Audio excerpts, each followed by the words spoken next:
Aloha everyone, welcome back to my channel. So glad you could be here. So yesterday I went to go watch the Batman movie. Now, for starters, I wasn't gonna watch it because one, I haven't kept up with the DC universe.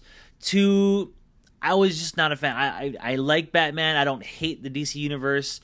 I'm just not a fan of that. You know what I'm saying? So I went to go watch it yesterday. But before that, I was on YouTube watching some YouTubers review this movie, and everybody said similar things, and they all said this movie is possibly better than Dark Knight. Now, we all know Heath Ledger and that Joker and that Batman in Dark Knight.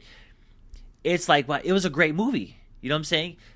So when people are telling us, wow, this is the best Batman to date, like all out of all the Batmans with Robert Pattinson, I'm very curious. So I went to go investigate. So this is what I found out in my investigation. Being that I am a Marvel fan and I'm not really a DC fan, sorry about it. But I went to go watch this movie, and after the movie was done, I honestly thought this movie was a great movie. Like, no, not to say that I'm a straight up DC person now, but it was a great movie just even as a movie person. Like, if you're just going to the movies and watching this movie, it had great action, it had great cinematography, it had great monologues, dialogues, great scenes, chemistry with characters. Like, the whole movie was great. I thought it was awesome. Now, I will say there is one scene in particular that I felt like it kind of dragged on. I'm like, wow, this is all they're doing. But the payoff was okay. So the scene I'm talking about is, if you watch the movie, spoiler alert, that if you've seen this movie, there's that scene where the Penguin and Batman, they're in a car chase. Now, this chase went on for about maybe like, what, 2-3, I want to say 5 minutes, but like 2-3 minutes straight. But it was just of them like driving in traffic. You know, it's like not really action is going on. He's just being chased by cars. I think the most exciting part of that scene of the car chase was probably when he was like, I got you, and then he emerges out of the smoke over the trucks. Now, the payoff was cool, but I think for those 2 minutes or 3 minutes they were driving on the street, I'm like, they're just driving in traffic. Like, you know what I'm saying? So it was interesting, but overall it didn't take away from the story.